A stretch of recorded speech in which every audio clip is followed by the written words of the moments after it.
오늘 하나님께서 우리에게 주시는 말씀은 출애굽기 40장 34절에서 38절까지 말씀입니다. 40장 34절에서 38절까지 제가 봉독해 드리도록 하겠습니다. 구름이 회막에 덮이고 여호와의 영광이 성막에 충만하매 모세가 회막에 들어갈 수 없었으니 이는 구름이 회막 위에 덮이고 여호와의 영광이 성막에 충만함이었으며, 구름이 성막 위에서 떠오를 때에는 이스라엘 자손이 그 모든 행진하는 길에 앞으로 나아갔고, 구름이 떠오르지 않을 때에는 떠오르는 날까지 나아가지 아니하였으며, 낮에는 여호와의 구름이 성막 위에 있고 밤에는 불이 그 구름 가운데에 있음을 이스라엘의 온 족속이 그 모든 행진하는 길에서 그들의 눈으로 보았더라. 아멘.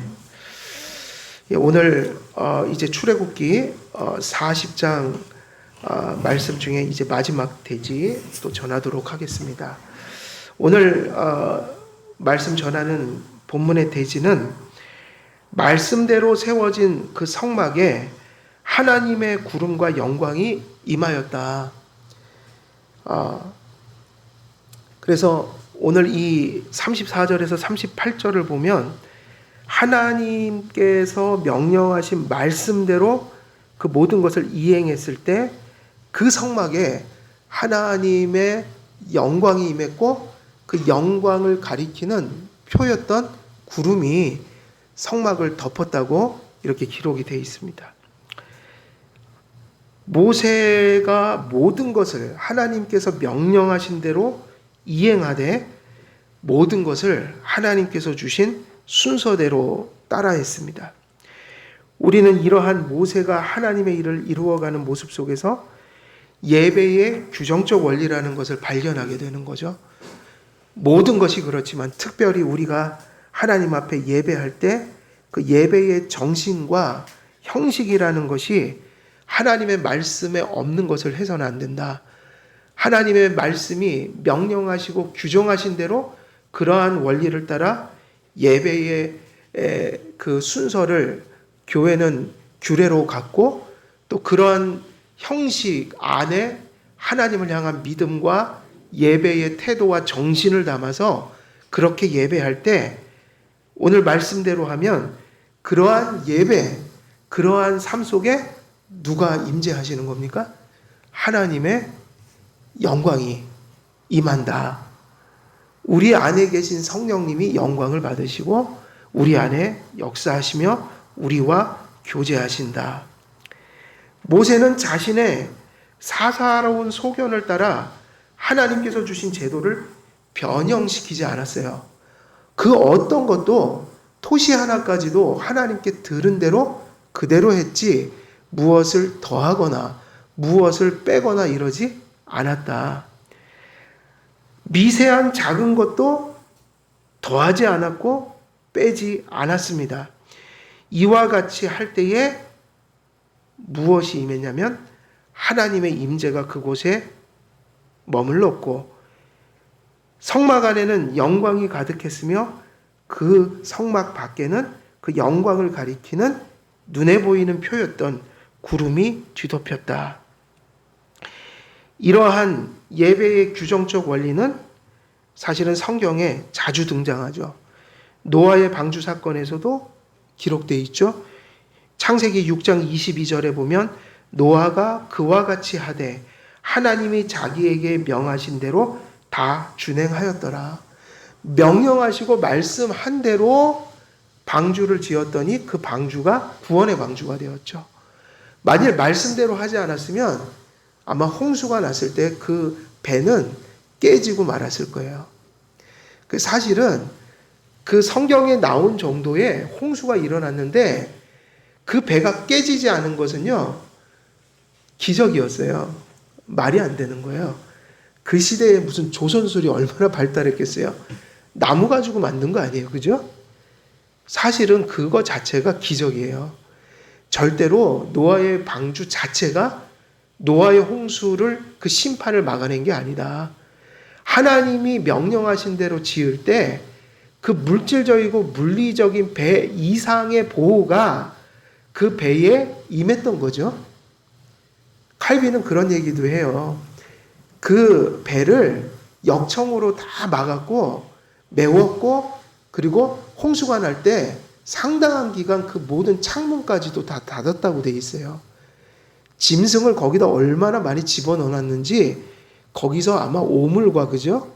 오물과 그 안의 공기는 엄청 탁했을 테고, 창문까지 닫고 역청으로 그 발라놓은 배가 사실은 어떻게 호흡을 합니까? 그 안에서.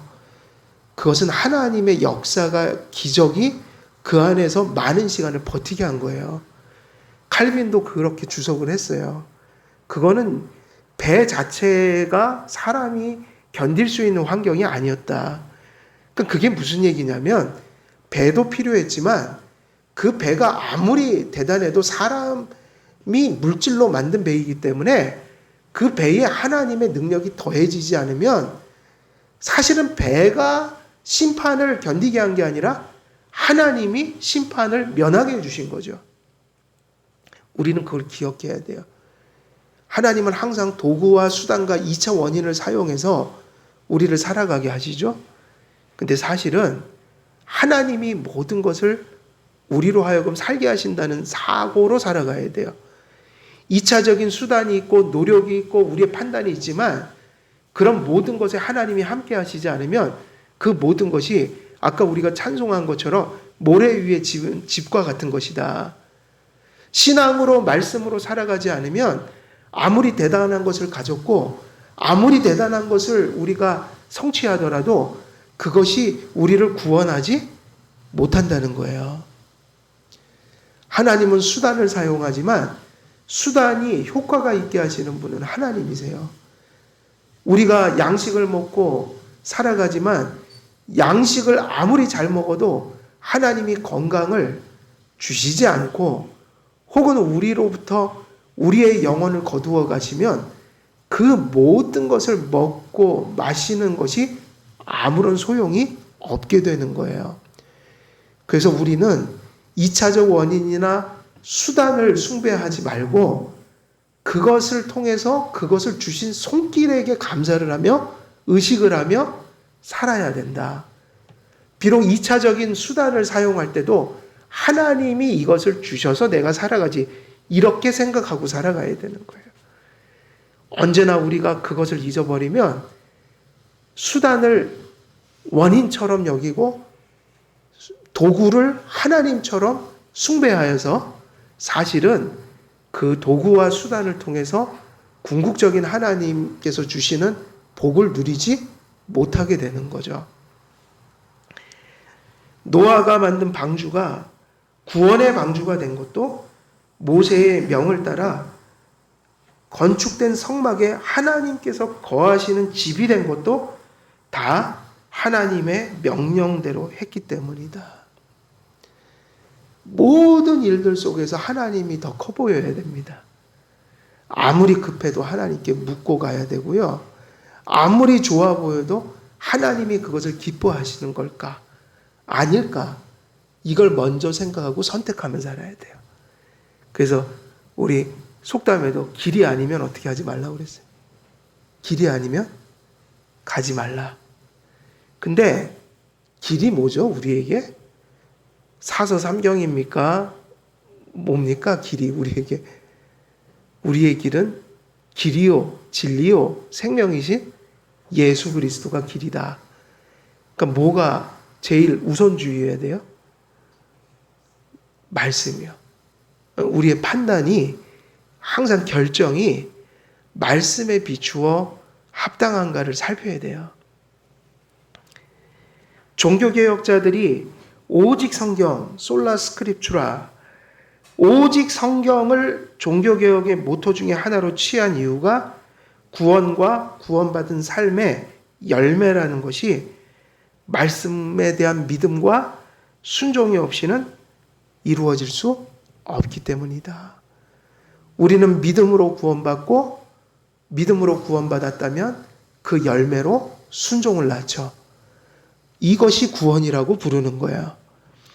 하나님께서 명령하신 대로 성막과 기물을 만들었을 때 일어난 일은 하나님의 임재였습니다. 임재였어요. 하나님의 명령하신 대로 모세가 성막을 세우고 성막 기물을 배치하니 성막을 구름이 덮었고 성막 안에는 여호와의 영광이 충만해졌습니다. 하나님의 말씀을 제일 우선주의로 여기는 가정 속에 무엇이 충만해진다고요? 하나님의 영광이 충만해져요. 하나님의 말씀을 제일 우선적인 토대로 삼는 교회 속에 무엇이 충만해진다고요? 하나님의 영광이요. 하나님의 말씀을 제일 우선주의로 여기고 살아가는 개인의 삶 속에 무엇이 가득해져요? 하나님의 영광이. 그래서 하나님 말씀 중심주의로 살아가는 곳에만 하나님께 영광을 돌리는 일이 일어나요. 그거는 철칙이에요. 구름은 하나님의 임재의 영광의 표로서 성막의 밖을 덮었고 여호와의 영광은 임재의 실체로서 성막 안에 충만했습니다. 구름이 표하던 이 임재의 영광은 모세가 처음 부름 받았을 때 언제 이 영광을 모세는 처음 발견했죠? 언제? 타지 않는 가시떨기 위에 그 불, 그죠? 여호와의 불이 임했을 때, 그러니까 소명을 받을 때 영광을 발견했죠. 그렇게 시작이 되었어요. 모세는 그렇게 하나님의 영광을 접하기 시작한 거야.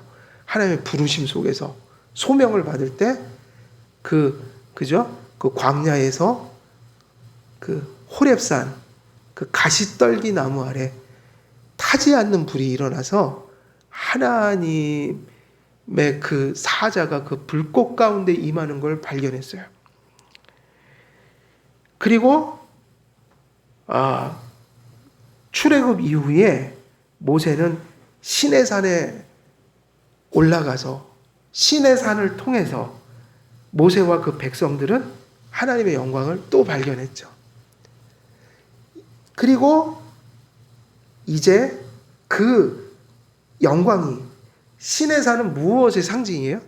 언약을 상징하잖아요. 구약의 언약은 시내산이죠. 시내산 언약. 근데 이 산을 떠나야 돼요. 그죠? 언약은 시내산에서 맺었지만 이스라엘 백성이 살 곳은 어디였어요?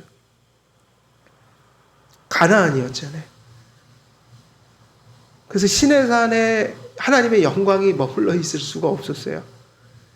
그래서 십계명을 다 받고 가지고 내려올 때 이 영광은 어디로 옮겨졌어요? 가시떨기에서 보았던 영광이 시내산에서 발견되었고 시내산의 영광이 어디로 또 옮겨졌죠? 이스라엘 백성들이 범죄하고 회개한 직후에 십계명 받고 다시 내려올 때 모세의 얼굴에 하나님의 영광이 비추었다. 이스라엘 백성은 그 영광을 봤어요. 그리고 이제 성막을 완성했을 때 이제 그 영광은 어디로 옮겨졌어요? 성막으로 옮겨졌어요. 이 모든 영광이 임한 곳의 특징이 뭐냐면 하나님의 말씀이 떨어진 곳이고 하나님의 말씀이 임한 곳에서 하나님의 영광이 나타났고요. 하나님의 말씀을 믿고 순종하는 자의 얼굴 속에 이 영광이 비추어졌고 하나님의 말씀대로 그 백성들이 지은 그 성막에 하나님의 영광이 비추기 시작했다. 성경은 사건과 말씀들은 다양하게 나타나고 있지만 사실은 본질은 똑같아요. 민수기 6장을 보면 6장 24절에서 26절에는 아론의 강복선언이 나오잖아요. 아론의 강복선언. 여호와는 내게 복을 주시고 너를 지키시기를 원하며 여호와는 그의 얼굴을 내게 비추사 은혜 베푸시기를 원하며 여호와는 그 얼굴을 내게로 향하여 드사 평강 주시기를 원하노라 할지니라 하라. 이게 강복 선언이었어요. 이게 복의 본질이었어요. 이게 이스라엘 백성을 지키는 근원이었어요. 내용은 별다를 게 없어요. 똑같아요. 여호와는 내게 복을 주시고 너를 지키시기를 원하며, 우리는 구원을 받아야 되잖아요. 그죠? 복을 받아서 하나님의 지킴을 받아야 된다. 그런데 그 빛이 어디서 나오죠? 여호와는 그의 얼굴을 내게 비추사. 얼굴을 비춘다는 게 무슨 얘기죠? 얼굴을 비춘다는 것은 당신의 얼굴, 존재와 성품과 속성을 계시하신다는 뜻이에요. 하나님에게는 얼굴이 없어요, 사실은. 하나님은 영이시거든요. 물질적인, 육체적인 얼굴이 없으시다고요. 무엇이 하나님의 얼굴이냐면, 우리는 이 계시를 통해 하나님의 속성, 영광, 능력, 그의 선하심을 발견해요. 하나님의 말씀의 계시가 비추어지는 곳에서 은혜가 나타나고 하나님과의 관계가 맺어지고 그 관계를 통해 죄사함과 새롭게 하심과 구원하시는 하나님의 나라의 권능이 임한다. 그래서 최고의 복이 무엇이냐? 여호와는 그 얼굴을 내게로 향하여 드사. 하나님이 우리를 향해서 얼굴을 들어서 얼굴빛을 비추어 주실 때 구원이 일어나고, 그런 사람과 가정과 교회에 평강이 나타난다. 오늘날로 얘기하면 말씀을 통하여 우리에게 찾아와 구원하시고 우리와 함께 하시는 하나님. 그래서 무엇을 받는 것이 최고의 복인 거예요? 하나님의 말씀을 받고 믿고 순종하는 삶이 실존하는 그런 은혜가 임한 자의 삶. 여기에 기독교의 최고의 복이 있어요. 여기에. 스가랴 2장 5절도 이러한 사실을 가르쳐 줍니다. 가시떨기에 머물렀던, 그리고 시내산에 머물렀던 모세의 얼굴에서 그렇게 비추었던, 그리고 성막에 머물렀던 그 구름과 임재의 영광은 이스라엘 백성의 구원의 존립을 결정하는 근거였어요. 말씀하시는 하나님의 영광이 성막에 거했다. 그 성막에 거할 때 그것의 메시지가 뭐예요? 내가 이스라엘 백성과 함께 하겠다. 이게 성막에 거했다는 의미인 거예요. 성막에 하나님의 영광이 임했다는 건 내가 너희의 하나님이 되고 너희가 나의 백성이 되리라. 내가 너희와 언약을 맺었다. 이제 내가 너희와 함께하고 너희를 통치하고 너희를 돌보아서 내가 너희에게 준 언약의 약속을 너희들을 통해 내가 성취하겠다. 이것이 성막에 머무르는 그 일의 의미인 거예요. 여호와의 말씀에 내가 불로 둘러싼 성곽이 되며 그 가운데에 영광이 되리라. 여호와의 말씀에 내가 불로 둘러싼 성곽이 되며 그 가운데에서 영광이 되리라. 스가랴 2장 6절이죠. 여호와가 무엇으로? 불로 무엇을 둘러싼다고 했어요? 여기서 성곽은 예루살렘이죠. 가나안 땅에 들어가서 이후이니까 성곽이에요. 근데 그 불로 둘러싼 성곽이 되며, 그 얘기는 예루살렘이 돌이나 대리석이나 대단한 것으로, 마치 중국인들의 만리장성과 같은 것으로 성곽을 두르기는 하였지만, 그렇게 두를 수 있겠지만 그것이 이스라엘을 지켜주지 않는다는 얘기예요. 무엇이 이스라엘의 성곽이 돼야 돼요? 여호와의 불이. 거기 뒤에는 그렇게 얘기했잖아요. 그 가운데에서 영광이 되리라. 하나님의 영광이, 하나님의 불이, 하나님의 임재가 무엇이 되어야 돼요? 우리 개인들의, 우리 가정의, 우리 교회의 뭐가 되어야 되죠? 하나님이 우리의 성곽이 되어야 한다. 성곽. 그 성곽이 아니면 우리는 우리를 지켜낼 수가 없어요. 이 세상의 모든 대단한 성곽들을 살펴보세요. 뭐 영국 같은 데 가면 성을 짓고 적군이 쳐들어오지 못하도록 요새처럼 그렇게 높은 성을 쌓잖아요. 우리나라도 수원성도 있고, 그죠? 많잖아요, 산성들이.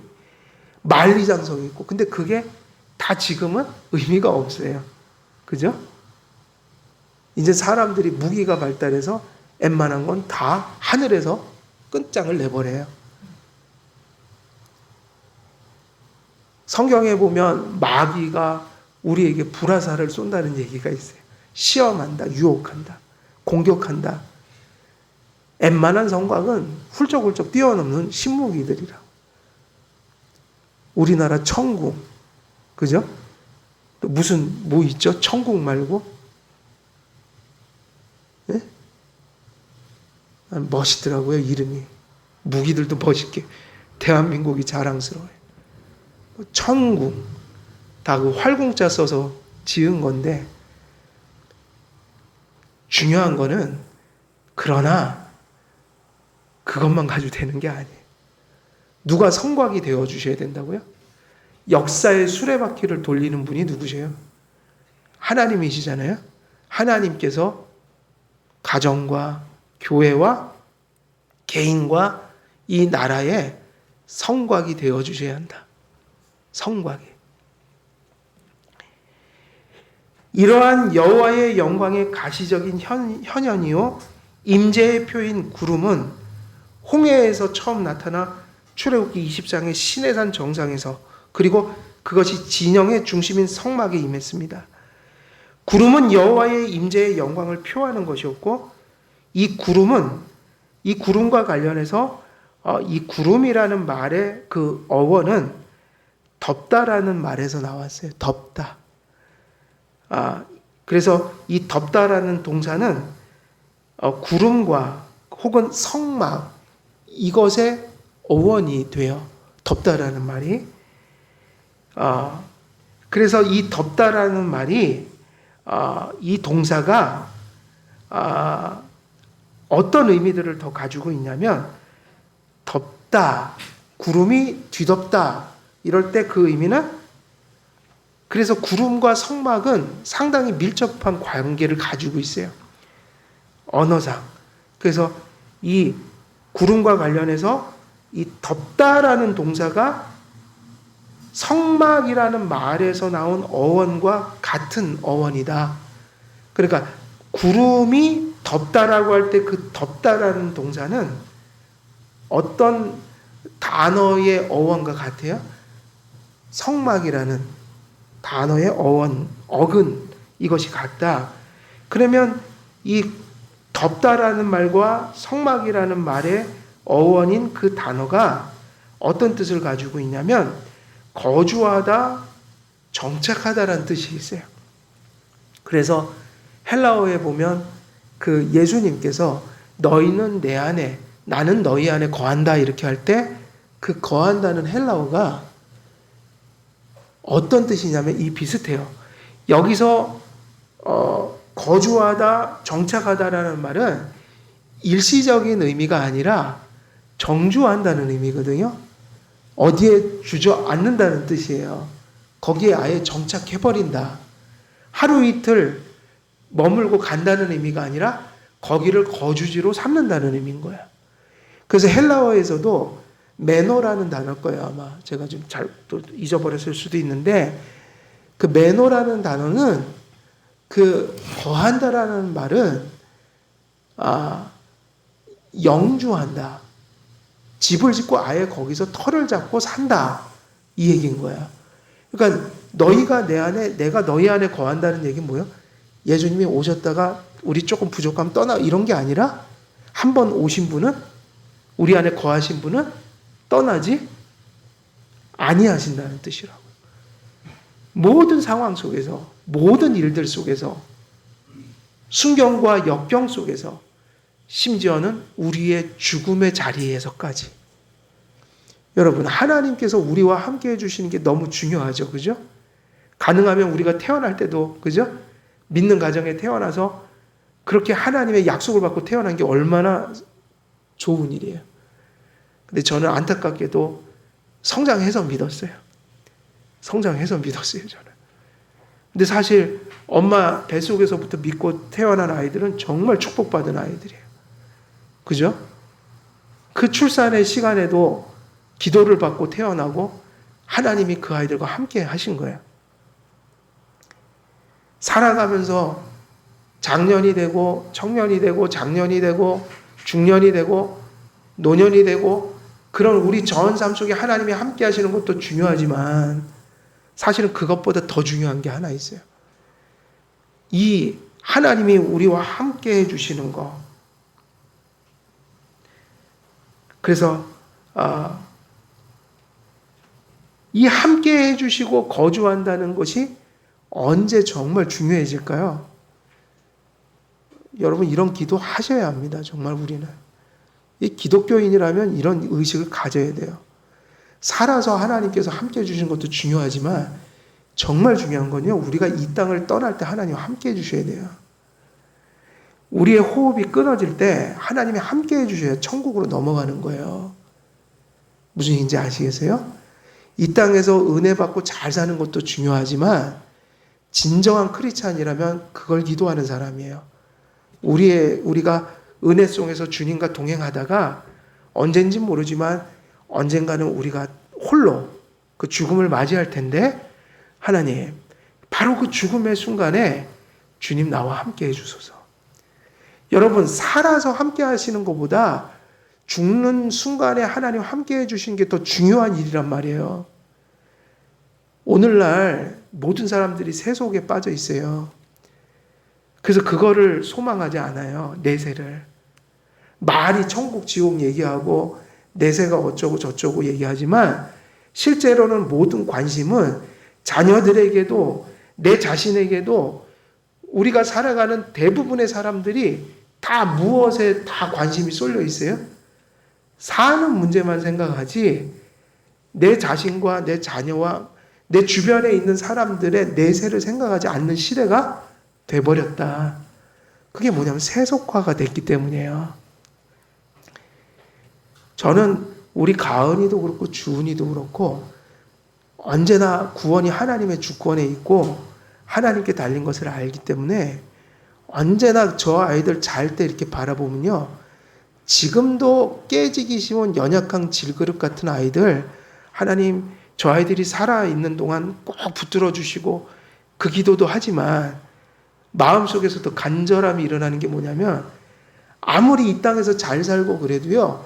저 아이들이 천국 못 가면 그것 같은 비극이 없고 비참함이 없는 거예요. 저 아이들이 내 새끼고 내 자녀이기 때문에 내 부모, 내 자녀가 지옥 가는 것은 생각할 수도 없는 거예요. 그 기도가 절로 나와요.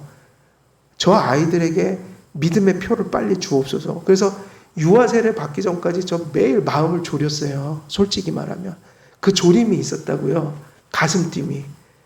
혹여나 저 아이들이 믿음 고백을 안 할까봐. 방황할까봐. 신앙의 고백을 드러내지 않을까봐. 그래서 맨날 물어요. 너 하나님 믿지? 하나님 어디 계시니? 우리 가은이는 가슴속에 마음속에 어떻게 가르쳐 주는데도 그러면 그 말이 알고 하는지 모르고 하는지는 모르지만 그 얘기를 하는데 왜 그렇게 감사한지요? 물었는데 뭐 이상한 소리 나와봐요. 얼마나 찜찜하겠어요. 저는 솔직히 학교 100점 맞아온 것보다 더 좋아요. 그게. 우리 주은이 우리 가은이나 주은이나 생명하고도 바꿀 수 없는 새끼들이에요. 근데 그 아이들이 입에서 예수님 믿어요. 예수님 살아계셔요. 이 고백을 할 때 솔직히 말하면요. 앞으로 저 아이들이 받아야 될 은혜도 있고 앞으로 헤쳐나갈 게 힘들지만 이미 가장 중요한 건 받고 가는 거예요.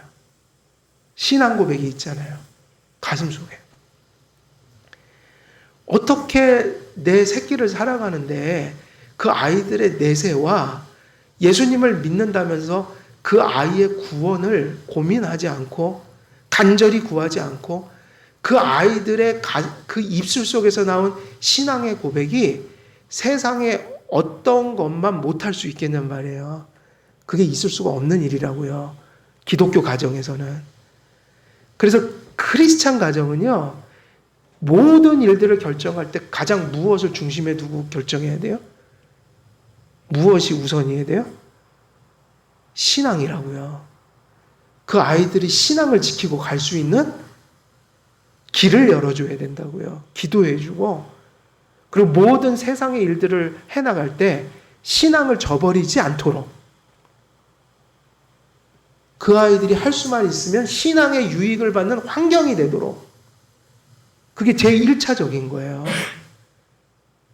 그래서 요즘에 사실은 의식 있는 교회에서 목사님들이나 성도들이 신앙이 깨이면 자꾸 이제 홈스쿨링 같은 걸 자꾸 언급을 한다고요. 홈스쿨링. 근데 저는 약간 생각이 다른 사람이긴 해요. 시민으로서 살아가기 때문에 일반 학교도 가는 게 맞다. 그렇지만 홈스쿨링을 하는 이유는 세상 제도 교육이 너무 망가져 있으니까. 근데 그것도 중요하죠.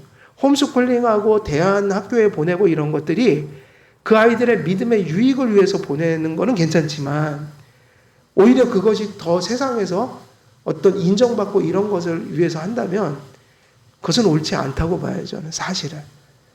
가장 좋은 것은 제도권에서 아이들이 시민으로 살아가니까 보편교육 받으면서 교회에서 신앙을 잘 가르치고 그리고 모든 책임을 가정이 사실은 떠맡는 거라, 그게 맞다고요. 신앙교육은 주일학교가 아니라 가정에서 이루어져야 된다. 교회에서 설교하고 가르치면 부모님들이 그걸 누구보다 먼저 소화해서 아이들에게 재교육을 시켜줘야 되는 거예요. 생활 속에서 주일학교처럼 한두 시간 이렇게 하는 게 아니라 생활 속에서 끊임없이 살피면서 그 아이들이 혹시 뭘 잘못 알고 있나? 혹은 그걸 믿지 않고 있나? 혹은 믿고 있다면 더 그것을 잘하게 하기 위해서 끊임없이 살피면서 생활 속에서 계속 말씀을 전해야 돼요. 그리고 부모님들이 본을 통해서 가르쳐야 되고요. 이게 중요한 거예요.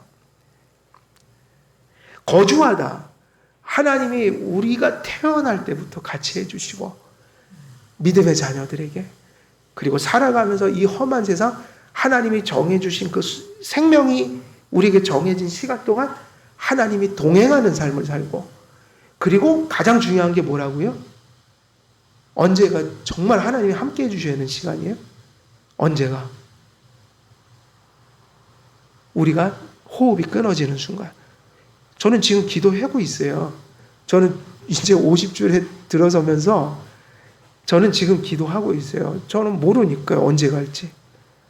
무슨 기도를 하냐면 하나님 또렷한 신앙의 고백 속에서 죽게 해주세요. 조금 더 복을 주신다면 갑자기 죽지 않게 해주시고 신앙을 좀 정리하고 죽었으면 좋겠습니다.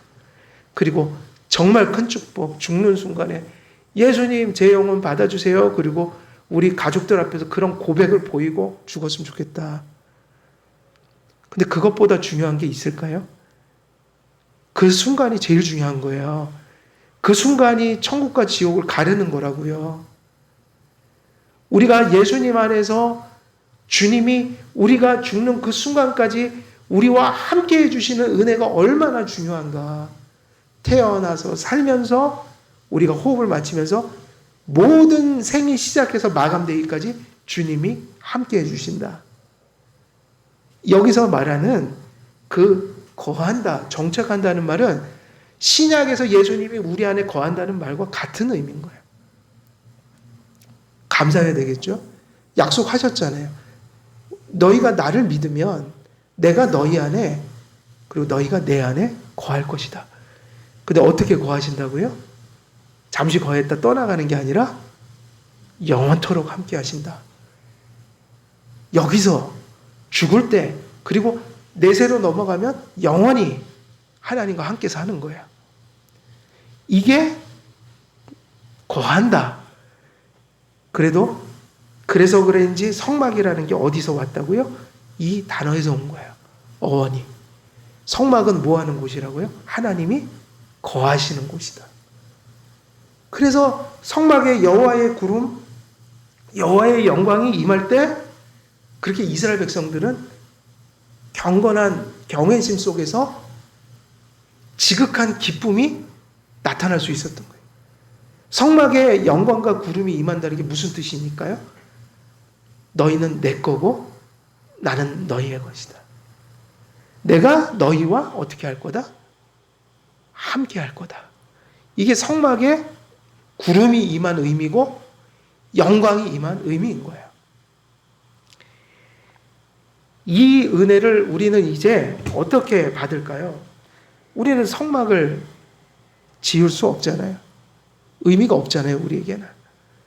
여러분이 이런 은혜를 받으려면 어떻게 하셔야 돼요? 이제 성막은 더 이상 성막이 아니다. 누가 성막이고 성전이세요? 예수님. 예수님을 분명히 믿으십시오. 예? 분명히 믿으라는 거예요. 완전한 믿음은 있을 수 없어요. 우리의 믿음은 연약해요? 안 연약해요? 우리 믿음. 연약해요? 안 연약해요? 좀 다른 말로 표현하면 완전해요? 불완전해요? 연약하니까 흔들리죠. 때로는. 흔들리고 막 염려도 하고 우리의 지식과 확신과 신뢰라는 것이 완전치는 못해요. 근데 믿음은 연약하긴 해도 진정성 있는 믿음이어야 된다고요. 진정성. 진짜 믿어야 되는 거예요. 연약하기는 해도 진짜 믿어야 돼요. 진짜 믿어야 된다. 진짜 확신해야 되고 진짜로 하나님을 의지해야 돼요. 그게 있느냐 없느냐 이게 구원을 판가름하는 거예요. 그런데 있지만 뭐 하기는 해요? 이건 인정해야죠. 있지만 진짜로 확신하고 진짜로 하나님 의지하지만 연약하긴 하다. 흔들리기도 한다. 그래서 지금은 예수님, 성전의 본체 되신 예수님을 믿음으로 우리가 성령을 받아 성전이 된다. 우리 안에 누구의 영광이 임하는 거예요? 하나님의 영광이 머무는 장소가 되는 거죠. 이처럼 시내산 정상에서 성막으로 하나님의 임재의 상징인 구름이 이동한 것은 그래서 바로 출애굽기는 이것이 절정인 거예요. 시내산 정상에 있다가 이제 어디로 영광이 옮겨져요? 성막으로 옮겨지죠? 그러면 이것이 출애굽기의 이제 결론이에요.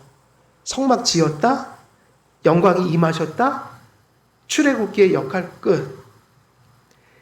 최절정, 출애굽기의 절정은 하나님 말씀대로 지으니 영광이 임했다.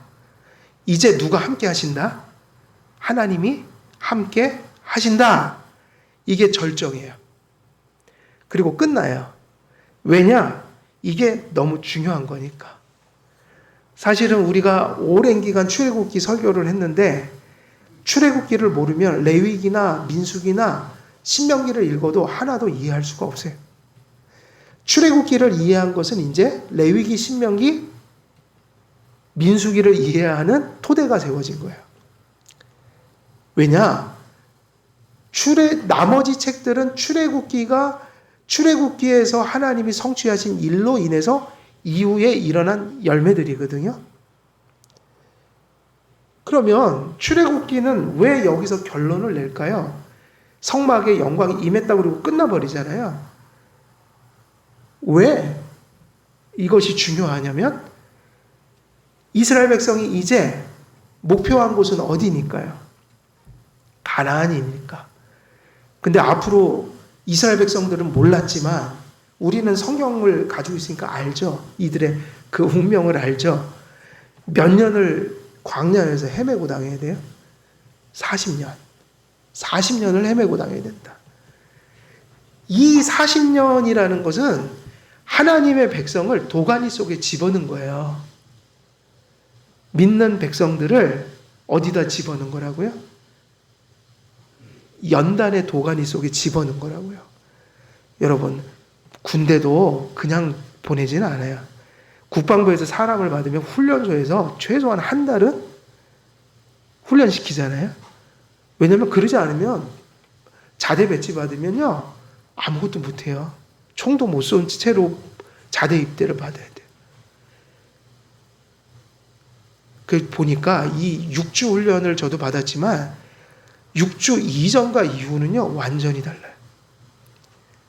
제가 군 입대를 80km로 입대를 했거든요. 자대쯤 가니까 거의 70km, 한 10km가 빠졌어요.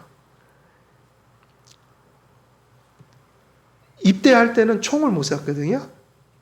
자대 가서는 이미 총을 다 쏘는 상태에서 들어갔어요.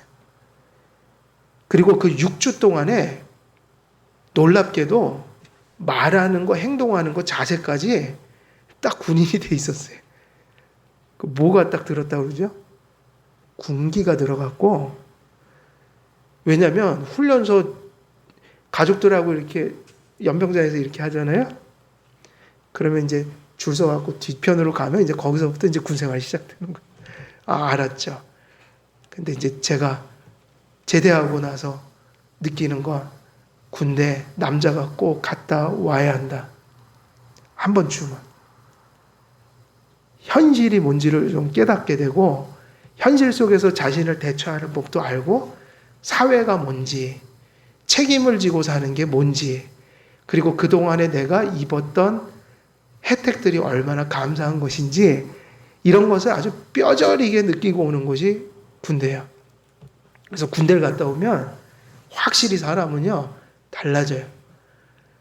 나쁘게 달라질까요? 좋게 달라질까요? 아주 극소수의 사람들은 나쁘게 달라지고 대부분은 어른이 돼서 오죠. 그래서 옛날 군대는 힘든 게 많았지만 그래도 요즘 군대는 적어도 인권도 보장이 옛날보다 많이 돼 있어갖고 자원에서 좀 갔다 왔으면 좋겠어요. 남자들이. 청년들은. 예. 근데 이스라엘 백성도 마찬가지였어요. 하나님 가나안 땅으로 사실은 며칠이면 갈 수 있었던 땅이에요. 원래는 며칠이면 가는 거예요. 3일 길이었나요? 3일 길이었어요? 맞나요? 예? 일주일. 그죠? 근데 어쨌든 되게 가까웠어요. 그죠? 근데 40년을 헤맸어요. 그것도 기적이죠? 뭐 며칠이면 가는 길을 세상에 40년을 못 찾아갔으니 꼭 저 같아요. 제가 운전하면 꼭 그래요. 30분이면 갈 시간은 한 2시간 걸리고요. 길을 못 찾아갔고. 근데 그 시간이 되게 중요하다. 40년 광야 생활은 가나안 땅에서 하나님 백성으로 하나님 백성답게 살아가도록 하나님이 연단하시는 시간들이었다. 근데 그 용광로 속에 들어가는 그것이 이 바로 성막의 영광이 임하는 이 일이 없이는 안 되는 거였거든요. 영광로에 아무나 뛰어듭니까? 하나님이 붙들어 주셔야지 그 광야에서 40년을 버티셔. 여러분 인생 살면서 늘 좋은 일만 있다고 생각하고 살지 마세요. 그리스도인에게는 때때로 연단이 와요. 우리를 만드시려고. 하나님 사람 만드시려고 좋은 일도 많이 주시고 또 어려운 일도 주시고 좋은 일도 하나님의 백성 만들려고 좋은 일을 주시고 어려운 일도 하나님 백성 만들려고 어려운 일을 주신다. 문제가 없고 어려움이 없는 세상을 꿈꾸는 것은 그건 사실은 상식적으로도 옳지 않을 뿐더러 신앙적으로는 거의 해악에 가까운 사고예요. 근데 그래서 중요한 게 뭐냐면 그래서 무엇을 준비해야 된다는 거예요? 우리가 하나님의 영광이 거하는 성전이 돼야 된다. 그렇지 않고는 험한 세상을 이겨나갈 수가 없는 거예요. 어떻게 이겨나갈 수 있는가? 기독교인들의 답은 하나예요. 이스라엘 백성들하고 똑같아요. 성막에 하나님의 영광이 임하고 구름이 임하는 걸 보니 하나님이 이제는 우리와 함께 해주시겠구나. 출애굽기 끝. 이제 어디로 가자는 거예요? 어디를 향해 나가는 거예요? 이제 준비가 됐으니까 광야로 이제 들어가는 거예요. 모든 광야의 그 광야 여행의 광야의 연단의 출발은 여기서 시작된 거예요. 하나님의 영광이 성막에 임했다. 그러니까 하나님이 함께 하시지 않으면 아예 시작부터 하지 말아야 돼요. 무슨 얘기인지 아시겠어요? 하나님이 함께 하시지 아니하면 그 출발이 의미가 없어요. 그래서 우리는 항상 모든 출발을 누구와 함께 하려는 믿음이 있어야 돼요? 누구와 함께? 그죠? 하나님과 함께. 말씀을 붙들고 믿음을 가지고 하나님과 함께 모든 일을 시작해야 된다고요. 과정도, 그리고 아까도 말씀드렸지만 항상 중요한 게 뭐라고요? 시작이 똑바르면 뭐가 또 중요해져요? 마무리를 잘해야 된다. 유정의 미를 거두어야 된다. 사람은 이 세 가지로 사는 거죠. 바른 출발, 그리고 기나기지만 그 과정을 바르게 걸어가고, 그리고 뭐를 잘 해야지 그 모든 일이 성사가 돼요? 마무리가 좋아야 된다. 마무리. 항상 시작은 있는데 끝이 없는 사람이 있고, 아직 끝이 오지 않았지만 시작 자체를 잘못하면 끝도 없는 것이고, 항상 시작을 잘하고 과정을 성실히 가고 그리고 마무리를 잘 짓는 거. 이게 인생이에요. 전부예요. 이게. 모든 것에서 하나님을 모셔야 합니다. 하나님이 모든 것에서 우리와 함께 하시는 하나님이니까 우리는 그 하나님을 바라봐야 돼요. 시작에서, 과정에서, 그리고 어디서요? 마무리를 질 때. 하나님 바라보고 마무리 지으라. 이것을 확정해주는 사건이 뭐였다고요? 말씀대로 성막을 지으니 거기에 하나님의 영광이 임했고 그 구름이 성막을 뒤덮었다. 이스라엘 백성들은 언약을 맺은 장소인 시내산을 떠나야 하지만 시내산에 머물렀던 여호와의 임재와 영광이 성막으로 옮겨짐으로 이스라엘 백성들은 시내산이라는 장소와 상관없이 하나님의 인도와 보호 아래 놓이게 되었어요. 성막은 그래서 무슨 산이 된 거예요? 성막은 뭐라고 표현할 수 있죠? 이동하는 무슨 산? 시내산인 거죠. 왜냐하면 구약에선 장소가 참 의미를 많이 가지고 있는데 시내산에서 언약을 맺었으니 시내산은 얼마나 의미 있는 장소겠어요? 그럼 시내산을 가지고 다닐 수는 없잖아요. 언약을. 그죠? 그러니 하나님의 임재가 어디로 오신 거예요? 성막으로 옮겨진 거죠. 성막은 어떻게 하고 다니는 거니까? 텐트잖아요. 짊어지고 다니잖아요. 이스라엘 백성은 가슴이 든든했다고요. 하나님이 성막에 임하신다. 오늘도 여기다 진을 치면 우리가 승리를 하고 보호를 받고 우리는 또 나아갈 수 있다. 성막은 이동할 수 있는 신의 산이 되었어요. 은혜 언약과 그 약속, 그리고 그 언약을 맺으신 하나님께서 성막을 통하여 늘 이스라엘 백성 가운데 거주하실 것이었습니다. 그래서 25장 8절 말씀대로 성막의 존재 목적이 뭐였냐면 내가 그들 가운데 거할 성소를 그들을 시켜 나를 위해 짓되. 성막 짓기 전에 이렇게 명령이 시작된 거라고요. 뭐라고 말씀했죠? 성막의 목적을 어디에 두었어요? 내가 그들 가운데 거할 성막을 짓되. 근데 출애굽기가 이제 그 일이 끝났잖아요. 그래서 끝난 거라고요. 출애굽기가. 이게 절정이었어요. 출애굽기에. 그리고 이것이 나머지 모든 구약 역사를 결정하는 거예요. 그 성막에 거하시는 하나님을 모시고 살 것이냐? 아니면 다른 성막에 다른 우상을 놓고 거기다가 절을 하고 살 것이냐? 성막에 거하신 하나님과의 바른 관계가 이스라엘의 개인들과 가정과 그 신정 국가의 운명을 결정하는 잣대가 된 거예요. 구약에 있어서. 성막이 성전으로 바뀌긴 했지만 같은 거였고, 이스라엘 백성들이 항상 모든 신앙의 중심으로 삼았던 것은 성전 내지 성막이었다고요.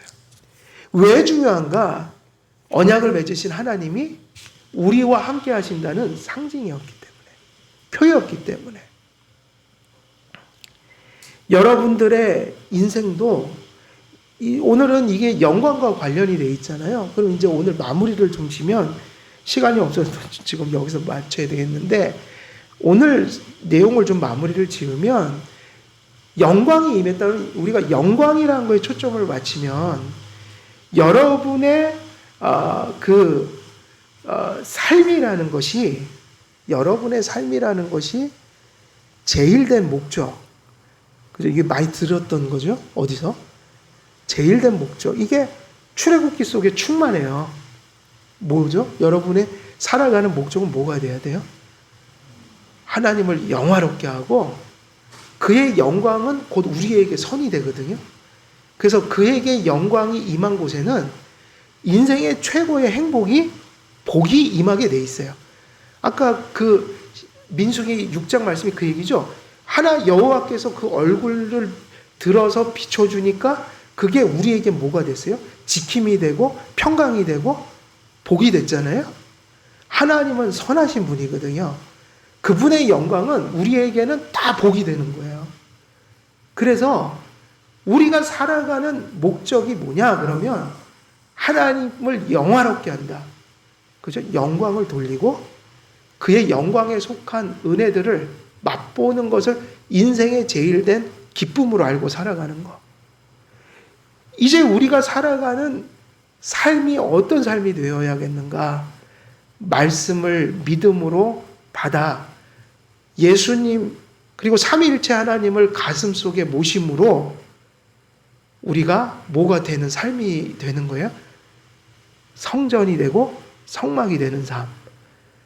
그래서 우리 인생의 가장 큰 복이면서 우리가 일생 동안 가장 누리기를 원하는 대상이 돼야 되고 또 우리가 그것을 지켜가고자 믿음 안에 애써야 하는 삶의 목적이 뭐냐면 하나님께서 언약 안에서 믿음 안에서 우리의 하나님이 되어주시고 우리가 그의 백성이 되는 것이다. 이걸 위해서 가정도 존재하고 교회도 존재하고 우리 개인의 다양한, 그죠? 다양한 삶이 존재한다. 우리가 이것을 잊지 말고 살자. 이러한 인생의 분명한 또렷한 목표를 가슴속에 분명히 규정하고 살자. 여기에 교회와 신앙의 사활이, 개인과 가정의 사활이, 근데 제가 말씀드리는 거는 기준, 신앙적인 의미에서 그 사활이 여기에 걸려 있다. 우리가 그런 신앙을 가지고 그 신앙을 전하고 또 우리 자녀들에게 전해줘야 한다. 이게 오늘 주시는 중요한 본문의 메시지입니다. 우리 한길교회 모든 성도님들 오늘 출애굽기 말씀처럼 여러분들이 하나님의 성막이 되고 성전이 되어 여러분의 삶 가운데 하나님의 영광이 충만하고 그 하나님의 임재의 구름이 그 성막을 덮었던 것처럼 하나님의 임재와 영광 속에 그 보호와 또 은혜가 충만한 삶을 누리며 사시기를 우리 주 예수 그리스도의 이름으로 축원드립니다.